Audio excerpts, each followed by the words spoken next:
It's Sneaker Week at Adidas Philippines and you can get up to 35% off if you buy 2 or more footwear. Make sure to check out the link down below to avail their discounted prices. This promo runs from May 12 until May 16. Hello, what is up guys? Eman from Peso Smart PH here. Welcome sa panibagong episode.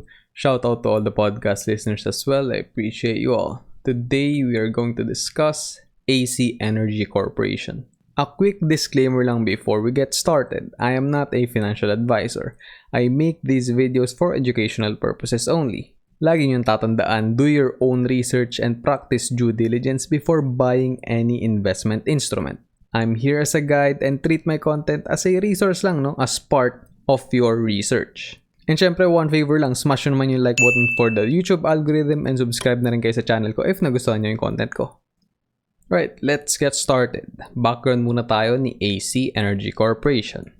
So noong September 8, 1969, ACEN was incorporated and was originally known as Trans-Asia Oil and Mineral Development Corporation. Listing date nila sa PSE was back in January 5, 1970. Then the company is engaged in power generation and trading, oil and mineral exploration, development, and production. ACEN was registered as a wholesale aggregator and is a licensed retail electricity supplier. Noong 2019, na-acquire na or na-transfer na yung ACEN from Phinma Group to the Ayala Group.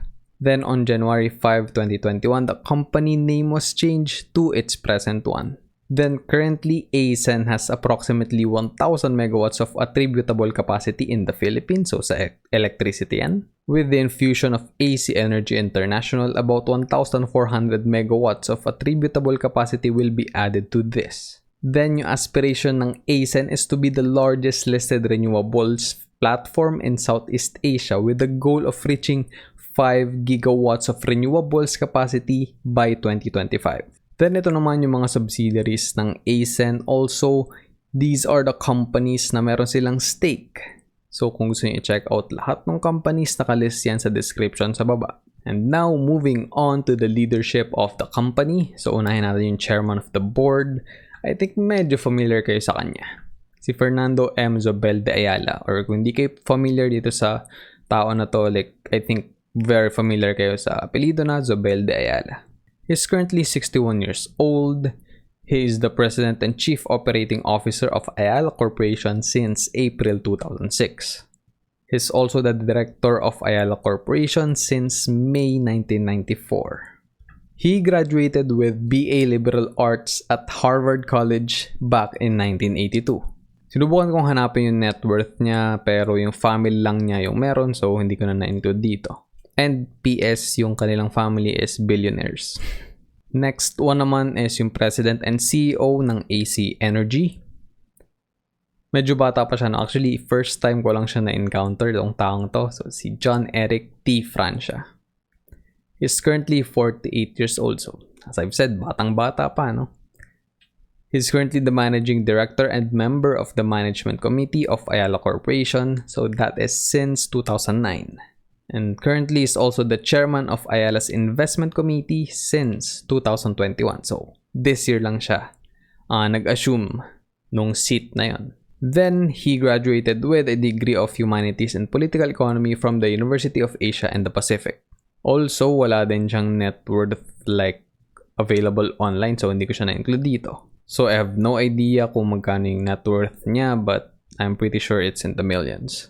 Also, he has a master's degree in management studies at the University of Cambridge.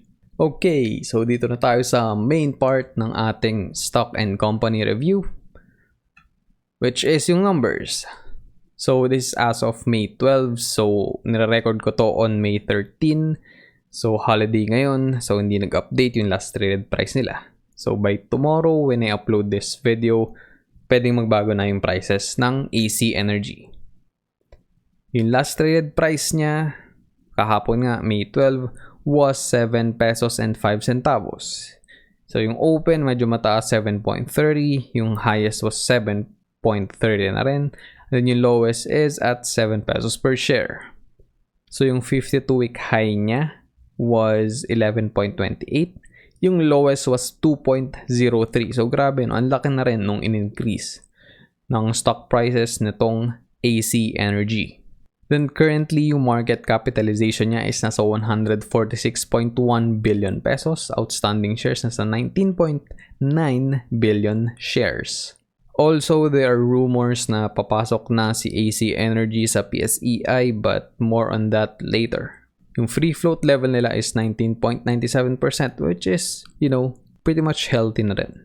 Okay, so price history. So yung oldest data na kayang i-pull up ng BPI Trade was back in 1984. So yung presyo niya dati is cents lang, centavos lang. So nag-open that time 42 centavos, high was 42 centavos, then nag-close at 41 centavos, and hindi ganun kataas yung volume. And then nag-peak siya noong 2013. So ang layo nung ginump. So from 1984, nag-peak lang siya 2013 na. So, doon niya nakuha yung highest na 2 pesos and 57 centavos. Dito medyo tumaas na ulit siya. 2020, doon nag-start After mag-crash nung nagkaroon ng pandemic, nung nag-start yung pandemic last year. Yun. After magkaroon ng momentum ng PSE, sumabay din tong si AC Energy. So, noong 2020, that was November 24, yung peak niya was at 6.21 pesos per share, pero nag-close siya at 5.91. Next peak naman, this was the highest. This was the all-time high for this particular stock.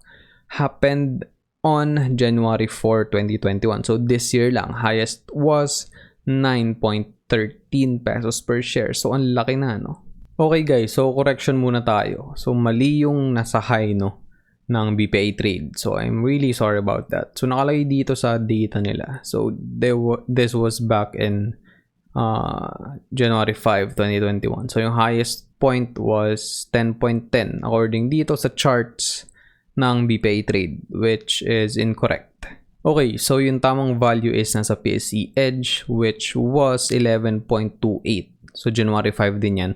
I'm not sure kung bakit hindi yun na-record ng BPI Trade. So, yeah. I just wanted to correct that one para tama yung data na nakukuha natin. Okay, now back to our slide. So currently, yung kanyang stock prices is medyo nagtitrade sideways. So parang wala siyang trend. Kasi medyo flat talaga or medyo dry yung Philippine Stock Exchange. Last traded price nga niya yesterday was 7.05. Alright, so unahin natin itong stock rights offering nila SRO. So ito nakita nyo ditong 1:1. 0.11 at 2.37. Yun lang yung stock rights offering nila.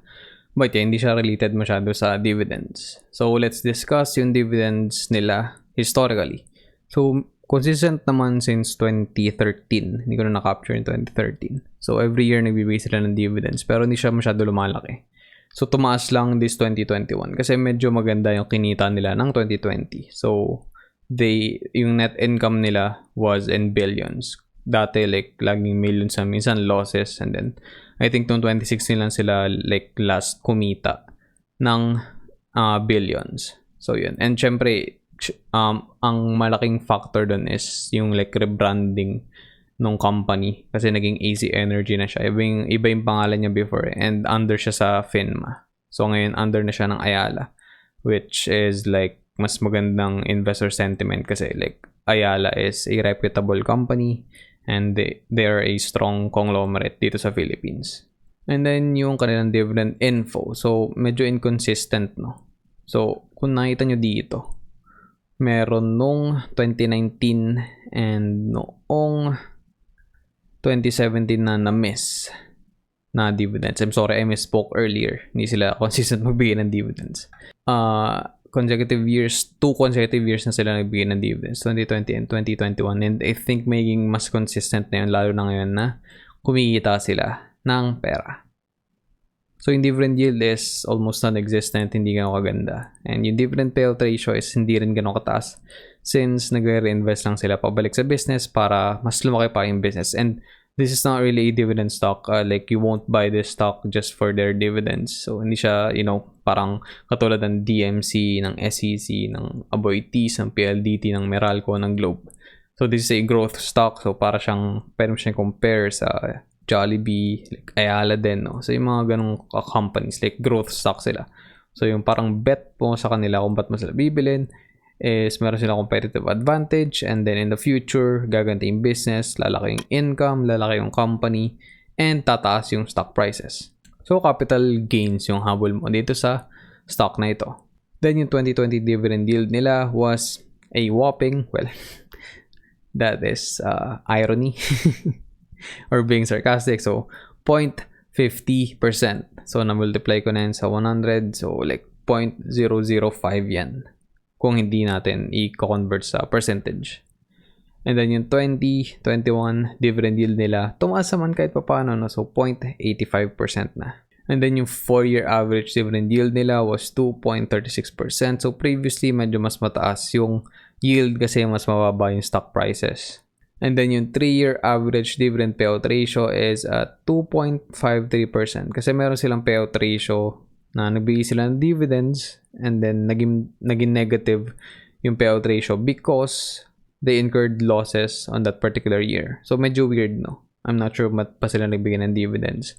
Well, meron naman silang retained earnings, so doon nila kinuha yun even though nagkaroon ng net losses on that particular year. That was, I believe, 2018. We're gonna check that out later. So ngayon, silipin naman natin yung mga price ratio. So yung ating focus are price to earnings, price to book value, and PEG ratio. And then sa price to earnings, ideally it is 15 and below. Pero syempre may mga exceptions. Price to book value, ideally that is 3 and below. Yung iba pa nga, like gusto nila 1 and below bago sila bumili. But still, I think for me, I will follow yung 3 and below na rule. And then PEG ratio, 1 and below, pero syempre dapat hindi negative. Kasi pagka PEG ratio is negative, it's either like sobrang taas ng presyo or like yung earnings growth nila is wala kasi hindi sila kumikita for the past, couple of years. So, kita nyo dito, as you can see noong 2019, yan, di ba? Hindi masyado lumaki yung income nila kasi hindi sila kumita noong 2018. Then, yung price to earnings ratio nila, kita nyo noong 2019, sobrang taas kasi hindi sila masyado kumikita. Although, like, nasa 1 peso, 2 pesos lang yung stock price nila. Pero hindi pa rin, hindi pa rin profitable yung business. Pero nakita nyo naman ngayong 2020, last year, medyo bumaba na yan to 29.40, medyo nag-stabilize. Although medyo mataas pa rin siya. Pero for a growth stock like this one, like ACEN Energy, I think that's fair. And then yung price to book value, medyo mataas din, no? So 5.51. So that is something that you need to keep an eye on. And then yung PEG ratio, yung big winner dito. So 0.0085. Kasi sobrang laki nung tinaas ng income nila ng 2020 compared nung 2019. Kaya naging ganito yung result ng kanilang PEG ratio. So silipin natin yung debt to asset ratio and then yung debt to equity ratio. So yung guide natin dyan is nakalagay naman dito 40% and below. And then sa debt to equity 1 or below. So, kino-compute yan gamit yung total assets, total debt, total equity, and total liabilities. So, yung total assets ng ACEN Energy, I referred to their data ng 2020. So, 63.5 billion pesos yung assets. And then yung total debt is around 33.75 billion pesos. Total equity, 11.1 billion pesos. And then total liabilities at 28.6 billion pesos. So, yung debt to asset ratio is medyo mataas ng konti. Although, I think okay lang yan kung magbe-bet ka dito sa ACEN Energy. Kasi, like, yung forecast is really good for this particular company. So, in the future, like, mas marami silang cash flow, no, na makukuha dito sa business na to. And, syempre, in turn, magkakaroon ng value, added value yun sa mga stockholders. So, I think, possible na yung 53% currently, no, for this particular company, for this particular stock. Pero hopefully mag-improve yan and mahit natin yung kumbaga goal na 40% below by the end of 2021. So babalikan natin yan next year. Debt to equity ratio, well, since medyo mataas nga yung debt nila, no, so nasa 2.58, medyo mataas din yan. And yeah, hopefully mas bumaba pa yan by the end of this year. So yeah, we'll review yung debt to asset and debt to equity ratio ng ACEN Energy ulit next year. So, also pala, take note lang, meron din akong holdings. Konti lang naman ng ACEN Energy, kaya ako to nire-review. So, if you think these are red flags, then syempre hindi nyo naman kailangan bumili. But yeah, I think may magandang future yung ACEN Energy. dito sa industry na ito sa Philippines. And then, let's take a look at their financials. So, this is for the fiscal year ended December 31, 2020.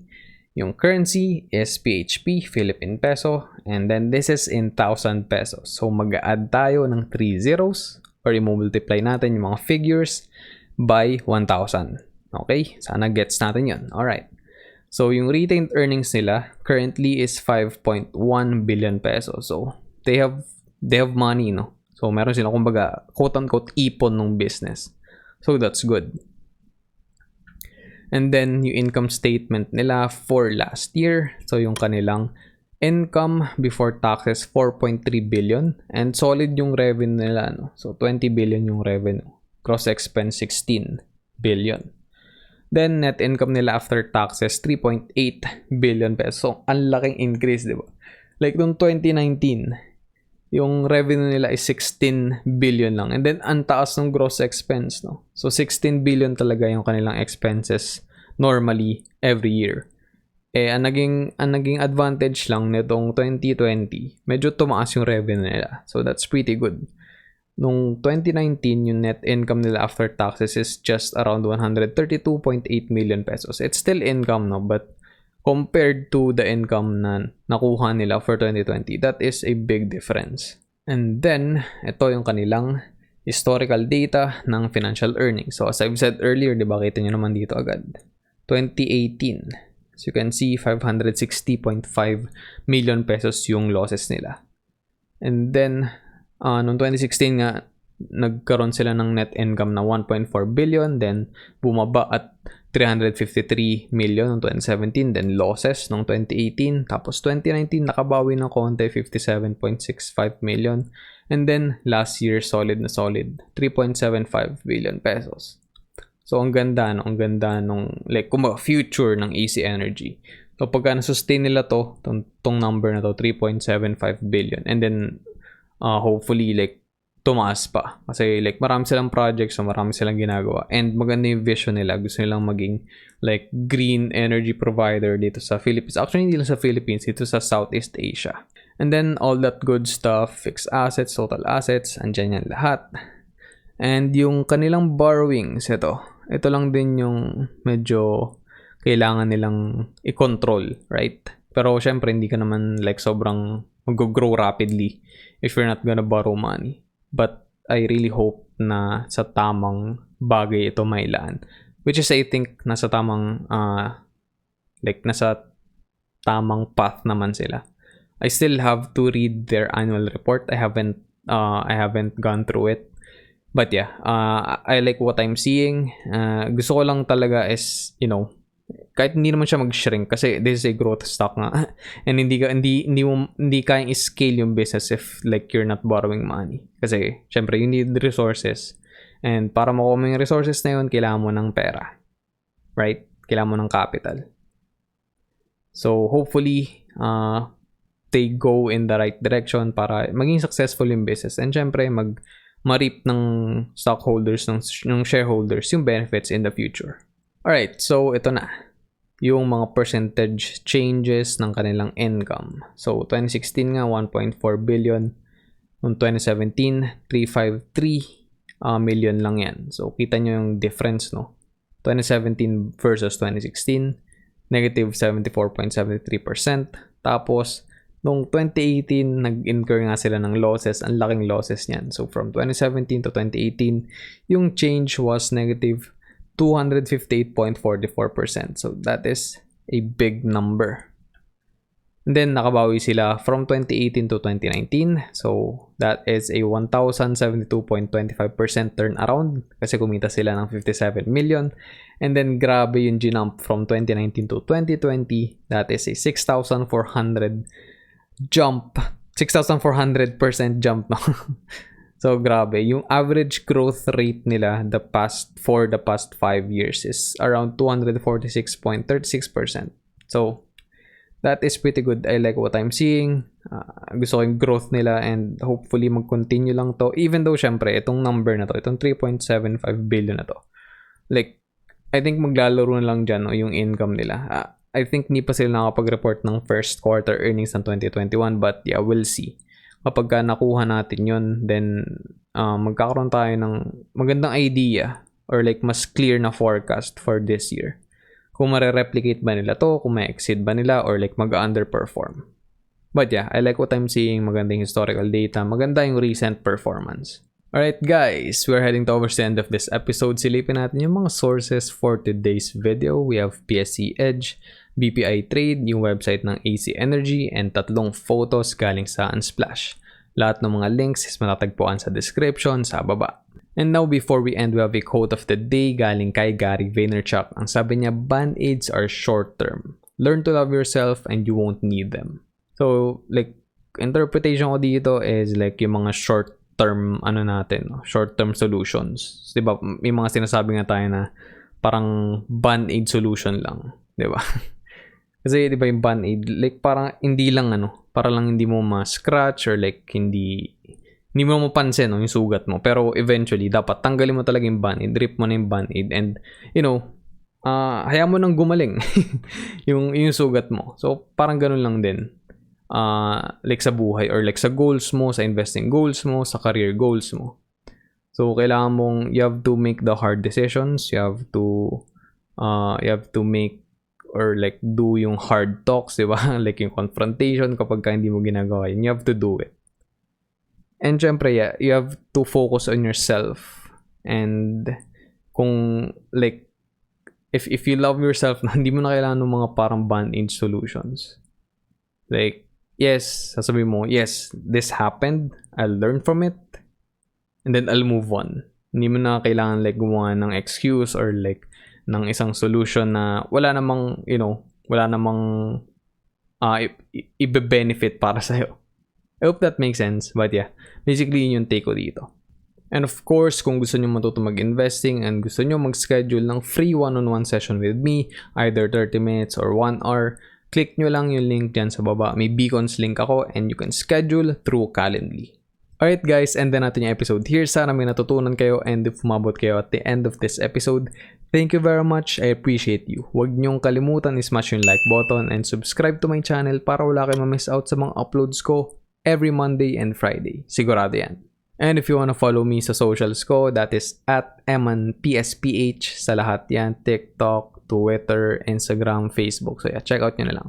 And if you don't know yet, meron ang channel membership si Peso Smart PH. Click nyo lang yung second link dyan sa description to know more about it. Thanks again for watching and listening everyone. Stay safe. I'll see you all in the next episode. Always remember, be Peso Smart.